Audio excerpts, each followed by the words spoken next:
graders, here's a video to help you with your work this week. So most of your problems this week are going to be working with equations with variables on both sides. Now we've done this before, hopefully it seems a little familiar, but if you're struggling a little bit, hopefully this helps. Remember, we are dealing with not one, not two, but three types of terms. This comes down to constants, which are numbers by themselves, variables, which we know are letters, and then coefficients, which those are the numbers that are paired with our variables. So using those three types of terms, our vocab, we're going to solve this problem today. In order to solve this problem, I need to get all of my variables onto one side and all of my constants on the other.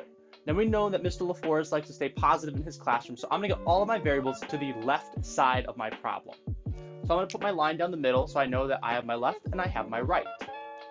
So the first thing I'm going to do, I'm just going to get my negative 2x onto this side.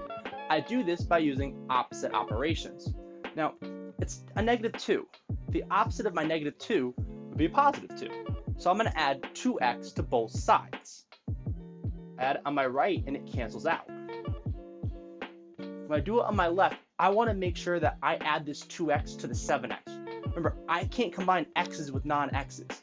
So when I add 2x, it needs to be 7x plus 2x. And this should give me 9x. So I now have 9x plus 4 equals negative 5. So all of my variables are on one side. However, all my constants are not. I still have this plus 4 that I need to get onto the right side of my problem.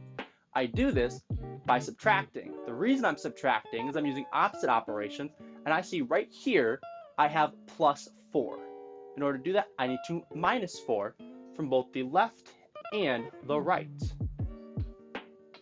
So my 4's cancel out, and I have 9x equals, remember, a negative minus a negative gets more negative. So I am going to keep subtracting. So I'm going to go negative 5, negative 6, negative 7, negative 8, and negative 9. So I should have right now 9x equals negative 9. So we got all of our variables on one side, all of our constants on the other. If you notice, I haven't really talked about coefficients yet. That's because in order to solve my last step, I'm going to divide by my coefficient.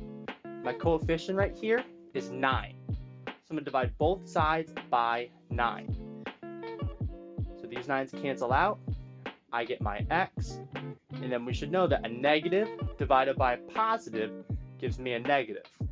And the 9 divided by 9 gives me 1. So my answer for this problem is x equals negative 1. I hope this helped you out a little bit today. If you have any questions, feel free to comment and I will respond to them later this week. I'll get back to you. Don't overthink the problems. You've done a lot of this work before. I know the Mathia. You've done that pre-protocol. Do it again. Get yourself familiar with it. You got this, and I will see you around.